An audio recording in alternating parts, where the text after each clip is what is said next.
Hello, pod friends. I hope you're happy and something close to mentally well. The show is taking this week off to get ready for next week's 5-year anniversary show. Yeah, I know. I find it hard to believe we've been doing it for 5 years too, but here we all are. To tide you over, here is one of my favorite episodes from last year. Episode 233. He's on a highway to hell. I wish I hadn't done that. This show is full of murder, violence, mysteries, and good old-fashioned serial killings. I mean, we don't normally do a true crime on this podcast, but as part of our spooktacular, we dip our toes in. Also, this guy needs a deeper dive because it is a freaky story. So enjoy this Redux edition, and we'll see you all next week for 5 freaking years. Until then. Let me get this straight. You hung Tulsi 2020 posters all over the office as Halloween decorations, Gavin? No, actually, they're really terrifying. That's a good job there, buddy. Damn. The following podcast contains tobacco, swear words, and yes, alcohol. Dear Lord, that's the loudest profanity I've ever heard. Slang terminology, profanity, and so forth. Well, no, there's no need for profanity. explicit language.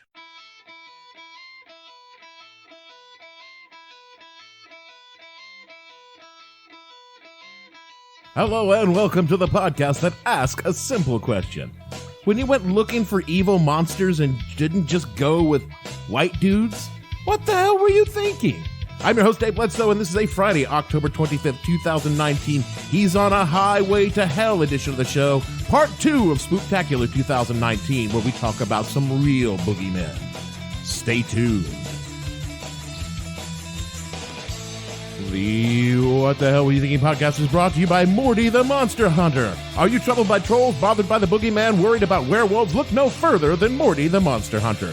Morty is trained to deal with all manners of cryptids and or paranormal creatures, including banshees, boggarts, chupacabras, djinns, ettins, ghouls, hags, harpies, kobolds, medusas, ogres, pukas, wyverns, and so many more. Morty's money-back guarantee lets you know that we will rid you of your monster or you pay nothing. Why be terrified of Tommyknockers when there's Morty the Monster Hunter? Act now and receive 10% off any secondary apparitions or unrelated manifestations when you use the promo code AllHallows Eve at checkout. 79-year-old Samuel Little confessing to 93 murders, strangulations that took place between 1970 and 2005. The victims hand-drawn by Little from memory. Law enforcement so far has verified 50 of the confessions, but want the public's help in dozens of other cases.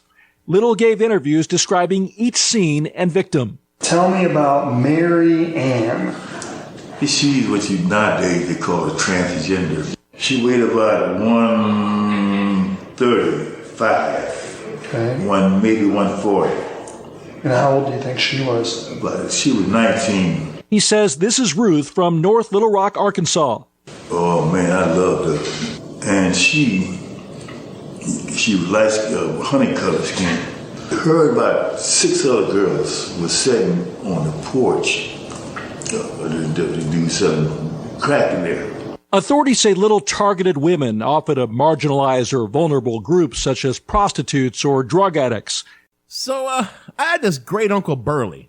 He was the older brother of my maternal grandmother, and he was reputed to be a man with a lot of money. Now, it's Polk County, Tennessee, so a lot of money is still a matter of some perspective. I mean, we're not talking just Bezos money or anything. Now, Burley, having all this money and being a man of his time, kept his money close to home. It was the style at the time. Folks in the land of my birth felt and probably still feel that keeping your money in the bank is like a risky proposition, so they tended to secrete their money in hiding spots all around their homes.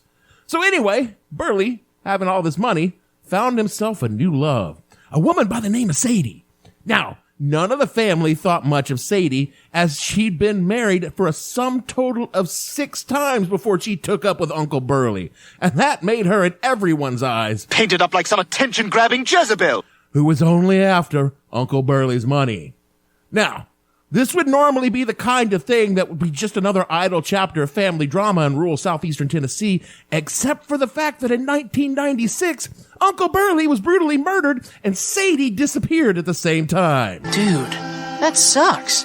Yeah, I know, but I met the man one time when I was about 8, so I'm over it. Anyhow, someone beat the shit out of Burley, presumably to get him to reveal the location of all of his hidden money, and then slit his throat.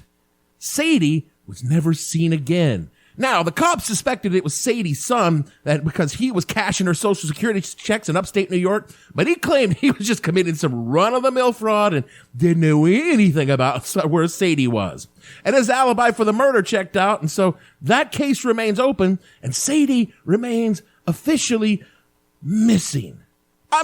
This case even made America's Most Wanted in the early 2000s, which is a big fucking deal in the family, let me tell you. But still, yeah, no suspects, no leads, no witnesses. Well, there were a lot of ideas.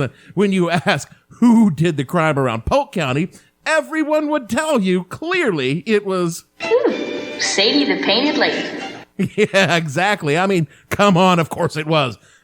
She didn't do it alone, I'm sure, because Uncle Burley, even at 77, was a big fucking dude. So Sadie couldn't have beat the shit out of him by herself, but I'm sure she was there.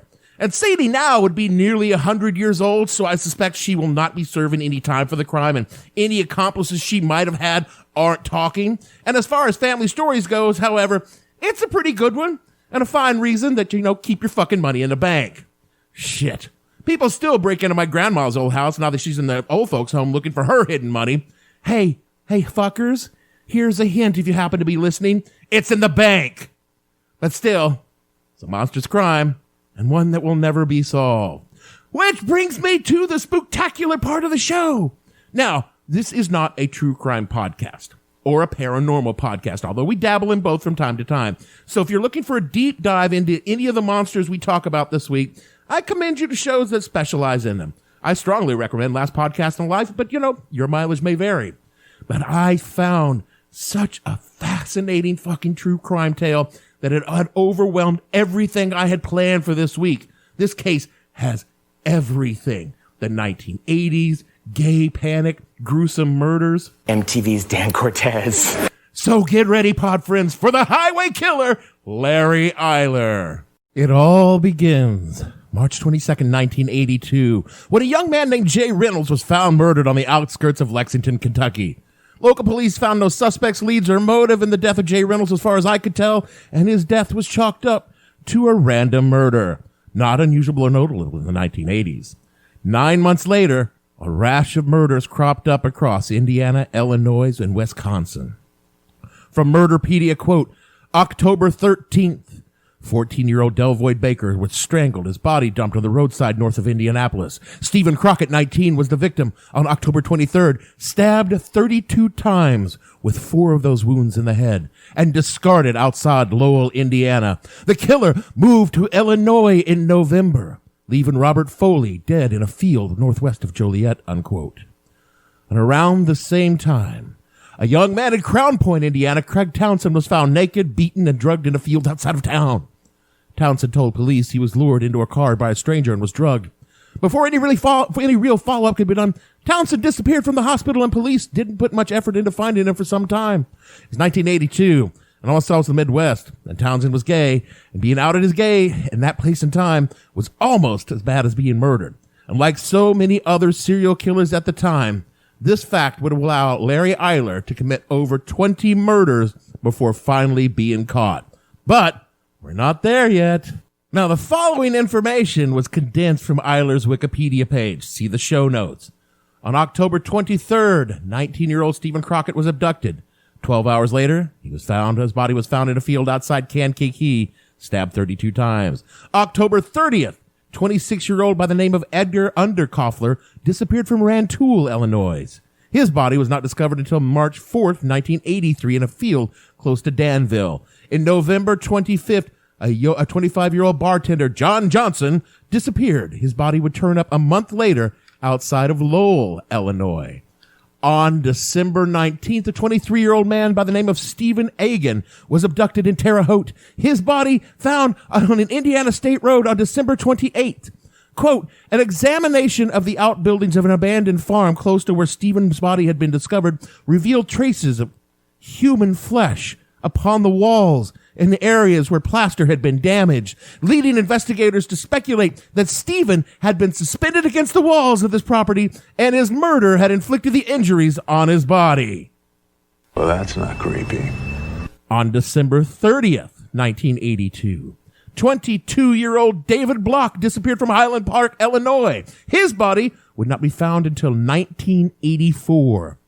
7 victims so far, 1 survivor in 3 months, all bearing similar wounds and similar behavior and found in similar locations. You know, you might think that that might have tipped off law enforcement to the idea that, hey, there's some scary shit going on out there. But, you could safely assume it didn't. Because on January 24th, 1983, 16-year-old Irvin Gibson went missing. His body would be found in April, discarded on top of the body of a dog which had also been stabbed to death, which I think is just going a little fucking far.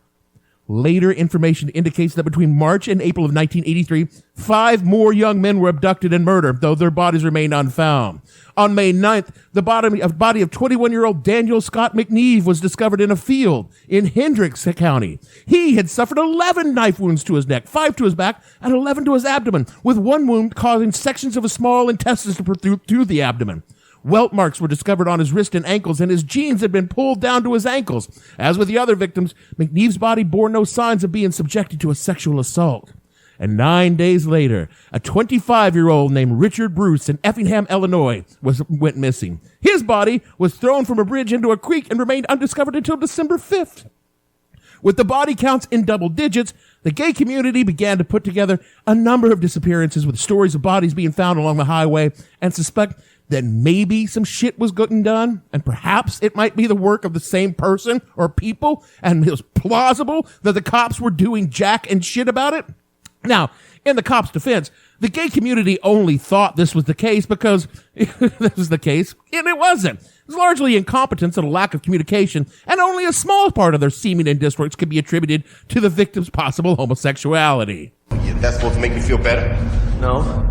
Never being one to let police indifference and incompetence get them down, the gay community began to apply pressure to the police as they couldn't help but notice the cops seemed to have plenty of times to raid gay bars, film their patrons, and raid gay bookstores and generally make life living hell for them in Indiana. A tradition that, by the way, continues today.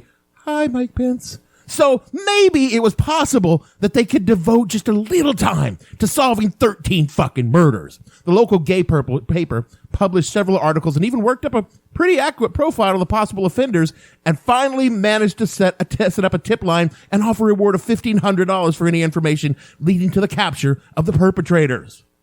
The combination of pressure and, 15 fucking dead bodies finally got the cops to think that just maybe something strange is afoot. Investigators from Kentucky, Indiana, and Illinois got together, had a few beers, talked a little shop, and figured out that they had a serial killer on their hands. I mean, hey, serial killers had only been a huge thing for like a fucking decade and a half already, but But better late than never. And the Central Indiana Multi-Agency Investigation Team was created. Now, as one does with these things, they called up the FBI and got Holden and Tinch out there to work a profile. Quote from the FBI profile. They predicted that the perpetrators were white male in his early 20s or early 30s who worked in a menial profession and presented a rough exterior in part to a self-hatred regarding his sexual attraction to other male. The individual would project a macho image, seek the company and approval of other masculine males in order to feel a sense of belonging. As such, this individual would frequent redneck bars and be something of a night owl, yet live on the edge of homosexual panic, always fearful of being labeled by others as a queer, and that this individual likely had a middle-aged, middle-class, and markedly more intelligent accomplice in several of his initial homicides. As many victims have been athletic and lithe in stature, this profile also predicted the offender to be physically strong. The predictions within this profile regarding the offender's strength were supported by the presence of deep welt marks discovered on the wrist of many victims, suggesting they had struggled to resist being bound and handcuffed, unquote. But better. Meanwhile, at a fetish across town, Larry Eyler was out there still doing his dark work. On August 31st, 1983, a tree trimming crew described the body of Ralph Calisi. He had been stabbed 17 times with a butcher or hunting knife, with several wounds inflicted to his abdomen, causing sections of his small intestine to protrude from his body. On October 4th, 2 mushroom hunters discovered a human torso concealed inside a plastic bag in Kenosha County, Wisconsin. The victim was identified as 18-year-old Eric Hansen, who had last been seen alive on September 27th in St. Francis. Shortly after that, the skeletal remains of an unknown young man were found near Rensselaer, Indiana. On October 18th, the partially decomposed bodies of 4 further victims were discovered close to an abandoned farmhouse in Lake Village, Indiana. They had been deceased for several months, partially buried with sections of each victim remaining exposed above the ground.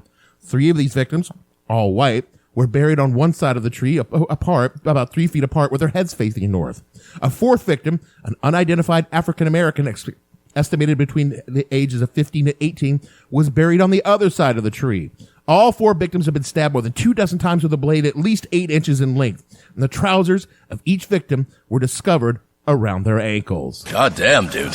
In December, the body of Richard Wayne, a 20-year-old traveling home to Indiana, and an unidentified black man were found outside Hendrick, Indiana. But it was on September 30th, 1983, the cops would finally catch a break. Again, from Murderpedia, quote, an Indiana highway patrolman spotted a pickup truck parked along Interstate 65 with 2 men moving towards a nearby stand of trees. One appeared to be bound, and the officer went to investigate, identifying Larry Eyler as the owner of the truck. His young companion accused Eyler of making homosexual propositions. Wikipedia tells a slightly different tale, with the truck being stopped for a minor traffic violation, and then the officer connecting the dots on that Eyler was taking his companion out to the woods for a little bump and grind and maybe a little slash and stab. Either way, the trooper, Sergeant William Cochran, got a little too enthusiastic, thinking old Lair fit the bill of the particulars for the local serial killer, and went and searched his truck without consent or even a warrant. Oops. Still, Cochran detained both men on suspicion of solicitation and called in the task force, and finally, Larry Eyler was in custody. Oh, you didn't think that was the end of the story. Oh, shit, no! We still got so much more to come. More murders, more craziness, and finally, we get the total deets on Larry. So, let's have a little palate cleanser. Let me take a whiz, refresh my drink, and be right back after this.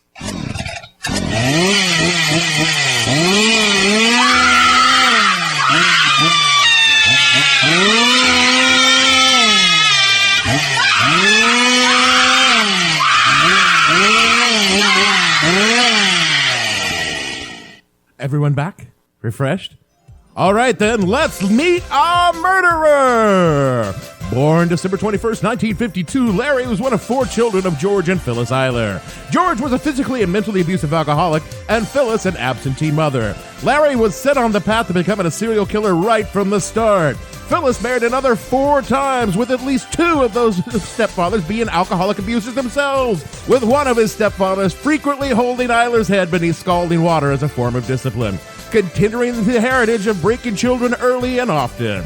Larry was consigned to a home for problem boys at the age of 10 after a psychological evaluation found him to be suffering from a secure insecurity and holding an extreme fear of separation and abandonment. Well, who didn't see that coming? Then, with puberty coming on, Larry discovered that he was not like other boys, but rather that he liked other boys. This, as you can imagine, posed some problems and completed the cocktail of dysfunction that could have been avoided with just a little humanity, compassion, and mental health care. Rest assured, he did not get any of that.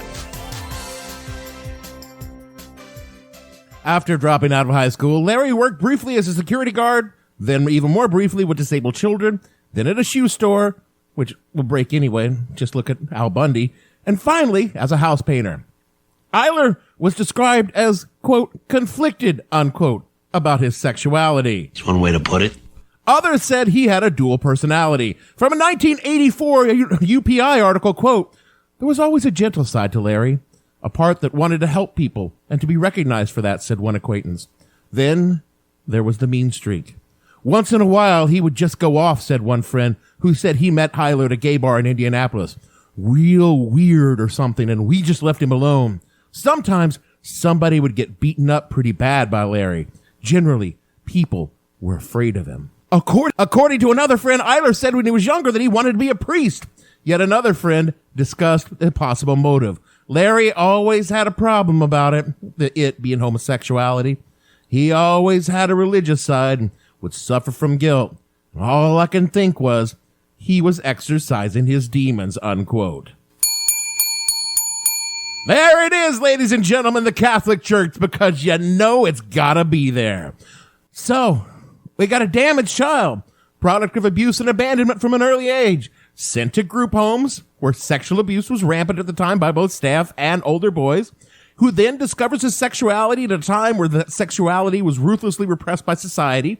He had a kink for the rougher side of sex, including knife play, and I couldn't find any records about animal abuse, bedwetting, fire starting, or head injuries, and those are all big factors in creating a serial killer. Doesn't mean they weren't there, just means I couldn't find them. Because again, I do a podcast with dick jokes, not a true crime podcast. But no matter what, Larry was, pretty fucked up, huh? Mm-hmm. In 1978, Larry was arrested for the first time. He had picked up a 19-year-old hitchhiker by the name of Craig Long. Quote, Eyler propositioned the youth, resulting in Long attempting to leave the vehicle. In response, Eyler pressed a knife against the youth's chest as Long stated, "I don't have any money." Eyler then drove towards a rural field stating, "It's not your money I want. I'm not after your money." Eyler then ordered Long to undress before he handcuffed the youth and bound his ankles, then ordered him to climb to the back of the pickup truck. When Long attempted to flee from the pickup truck as Eyler undressed, Eyler chased him after him as Long shouted, "You queer!" In response, Eyler stabbed the youth once in the chest, penetrating his lung. Long slumped to the ground, feigning death, and then he later stumbled to a nearby house, unquote. Eyler turned himself into the police, claiming he had not intended to stab the boy, and the injury was part of sex play that got out of hand. He was arrested, charged with aggravated battery, and though initially pleading guilty to the charge, his friends worked up a plan to solve the problem. They paid Craig Long $2,500. That would be just sort of 10 grand in today's money to drop the charges, and he took the money. Eyler was fined for $43 in court costs and acquitted after Long recanted his testimony.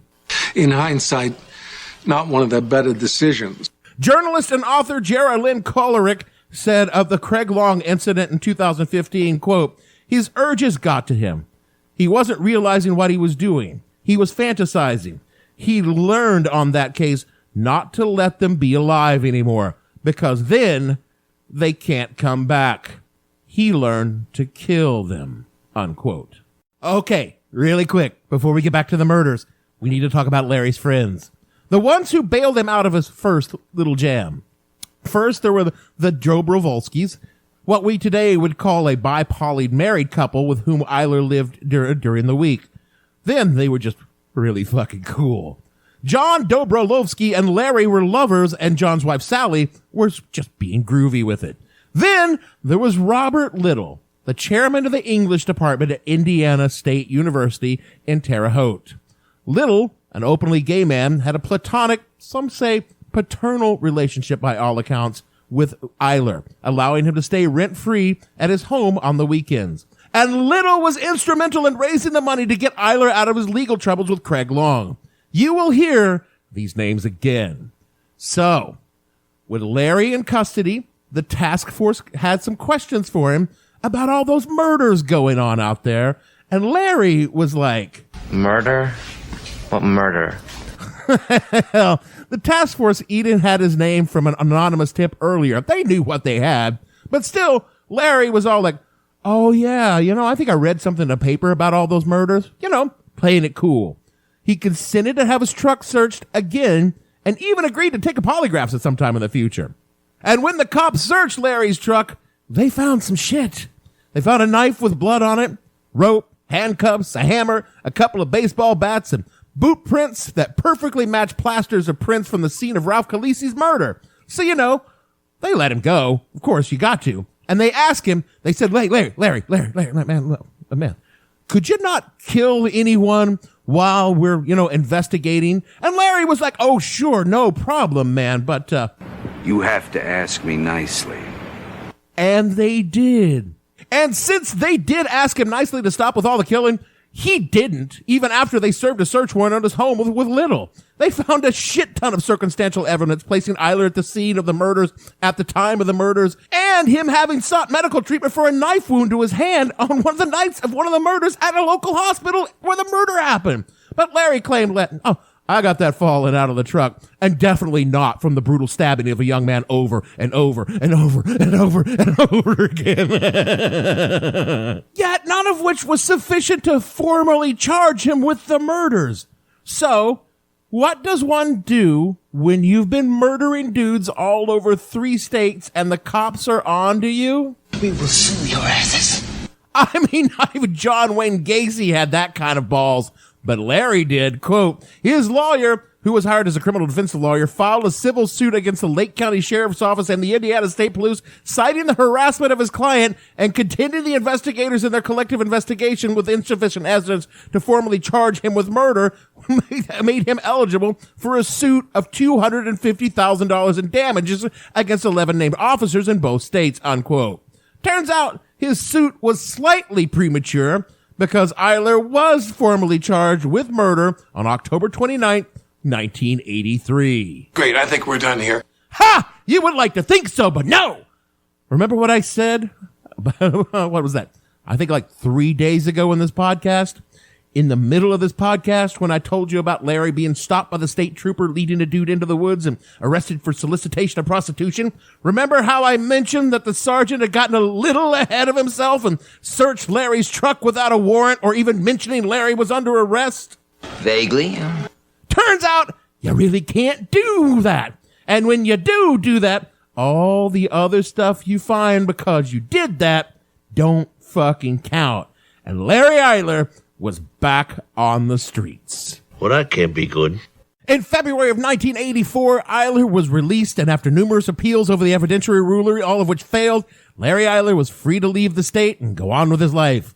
And he moved to Chicago, where he settled down to be a happy, well-adjusted gay man, met someone nice and who was into his kink, and they both lived a long, healthy life where Larry did penance for his crimes. Did not see that coming. Well, you shouldn't have, because that's not what happened. In March of 1984, Eyler moved into a Chicago apartment paid for, by Robert Little, and he went right back to boning his friend John and generally living the life he had before, including, the part where he murdered. On August 19th, 1984, Larry brought 16-year-old Daniel Bridges to his apartment. Now, Bridges was an underage prostitute and a close friend of one of Eyler's earlier victims. He even spoke to Eyler about Eyler to an NBC News crew doing a special on teenage prostitutes, describing Eyler as, quote, a real freak who was well known to male prostitutes of Uptown, unquote. And by all accounts, Bridges actually should have. I totally saw that coming. Since he didn't, or he needed the money more than he needed the safety, he was actually, quote, bound to a chair with clothesline before he was beaten, tortured, and stabbed to death, then dismembered.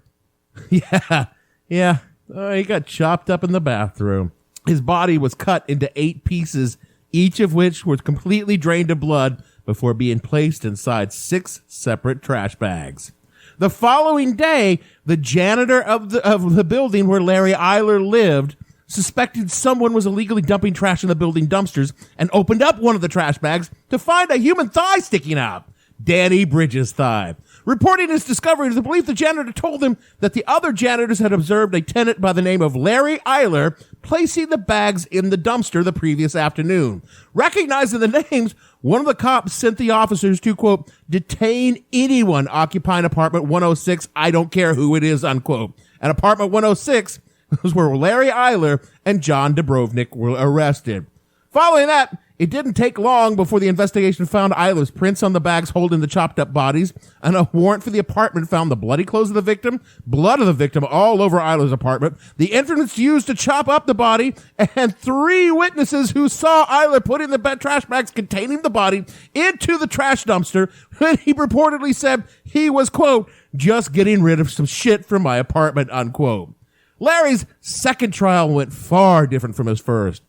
To start with, Larry's sugar daddies didn't pay for his lawyer, and he could only get public defendants. Next, both Little and the Dobrovolowskis testified for the prosecution. With a mountain of physical evidence, his friends turned against him, and lacking powerful lawyers, Larry Eyler was finally convicted for aggravated kidnapping, unlawful restraint, and the murder of Daniel Bridges, in addition to the concealment of the teenager's body. It took the jury just under 3 hours, and when it was all over, he was promptly given the death penalty. We're finally done.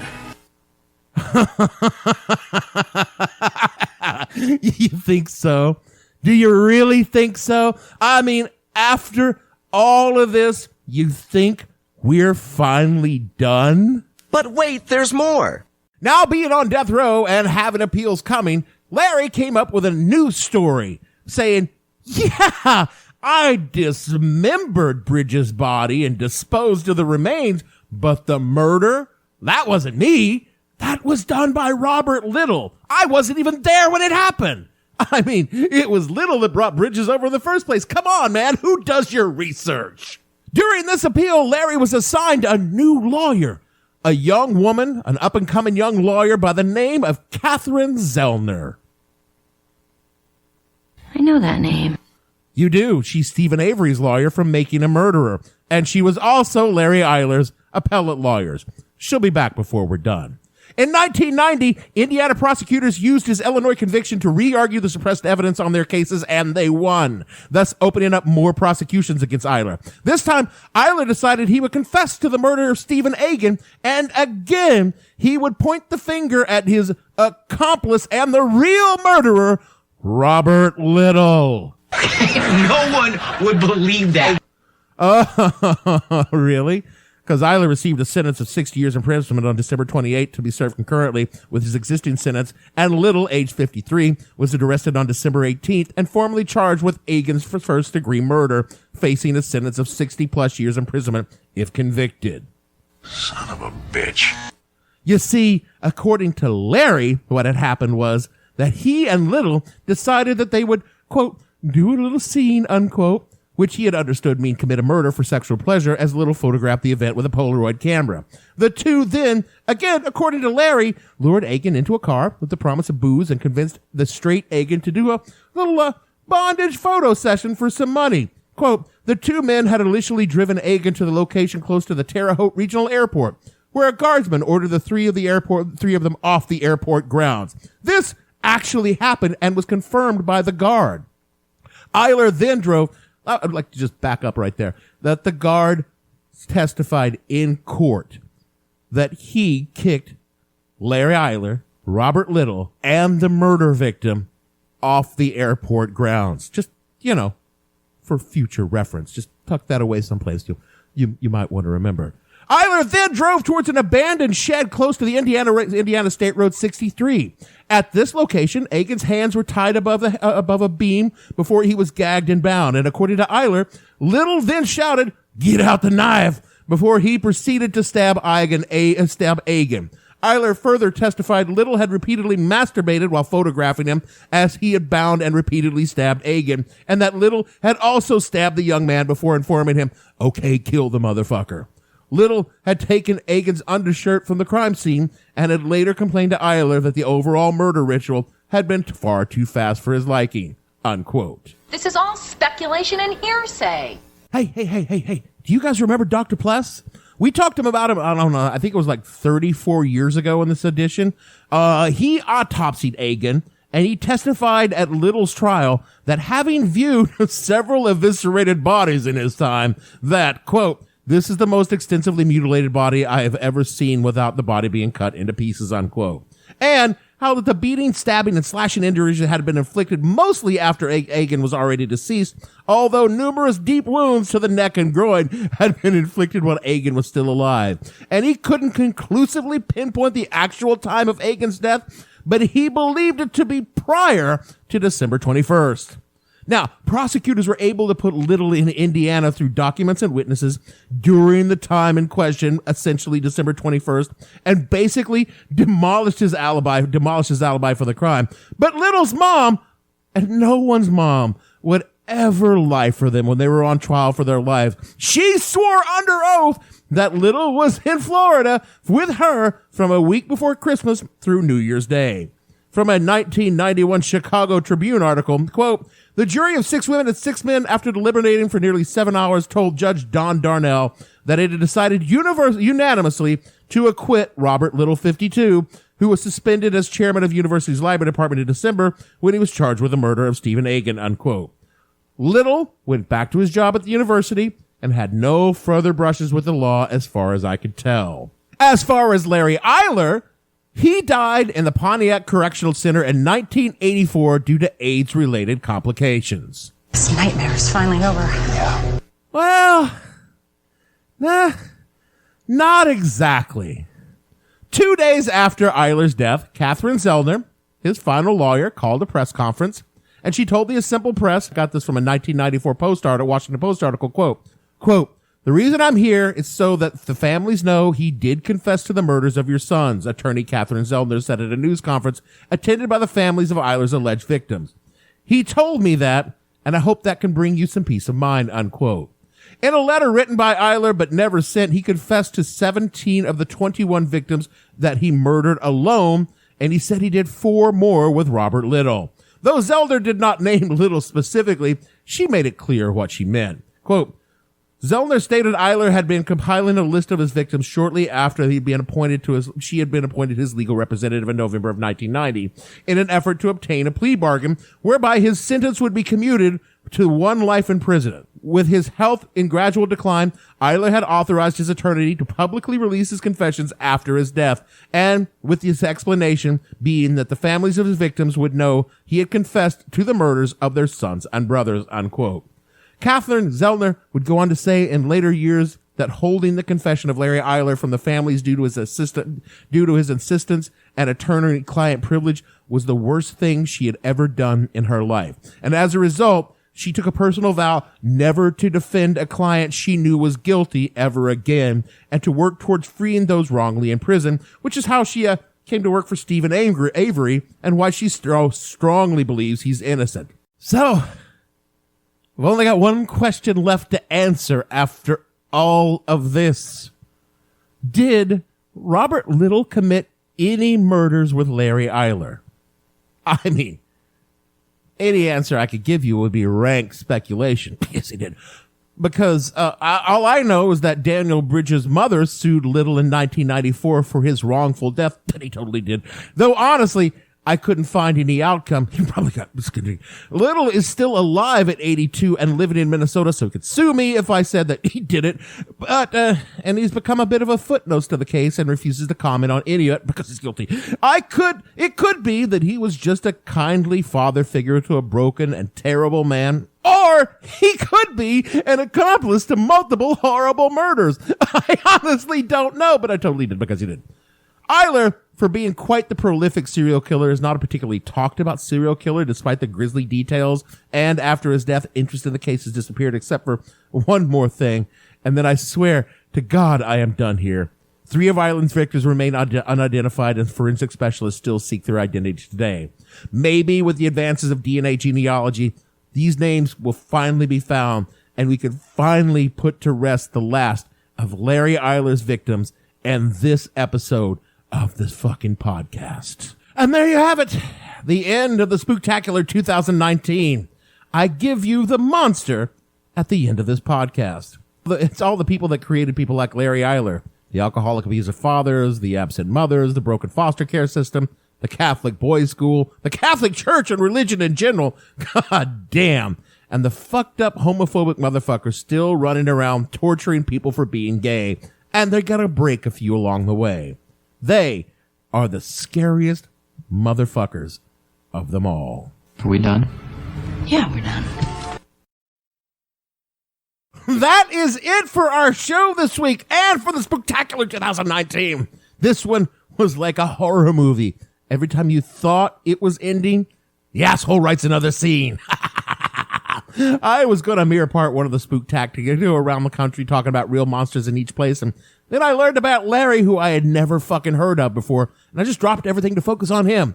I listen to a fair bit of true crime podcasts, and I've not heard a single one about them. And then I look, there's only been like 2.5 other pods about Larry Eyler. And that's a shame, because there is a lot to the story and it deserves a professional's touch, not some jackass whose usual show is about rants and dick jokes. Speaking of usual, this is the part of the show where I tell you to rate and review. Follow me on Twitter, @thehell_podcast. Donate to our Patreon, patreon.com/whatthehellpodcast. You know, all that good stuff. So there, that's done. And after a long episode like this, I want to be it over with just as badly as you do. So, I guess for me, Dave Ventura, Highway Bledsoe, producer Carefree Highway Gavin, and all the fictional road workers on this show, we want to say that when you're heading out on a highway to hell, beware of strange men who want to hire you for bondage porn shoots, all right? Because that's not what they want.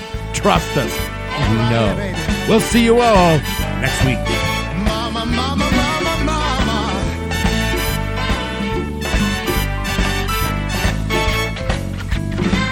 Living easy, living free. Season ticket on a one-way ride. Asking nothing, leave me be. Taking everything in my stride. Don't need reason, don't need rhyme. Ain't nothing I would rather do. Going down, party time. My friends are gonna be there too. I'm on the highway to hell. On the highway to hell. Highway to hell. I'm on the highway to hell. No stop sign, speed limit. Nobody's gonna slow me down. Like a wheel, gonna spin it. Nobody's gonna mess me around. Hey Satan, paid my dues, playing in a rockin' band. Hey mama, look at me, I'm on my way to the promised land. I'm on the highway to hell. On the highway to hell. I'm on the I have no ending for this, so I take a small bow.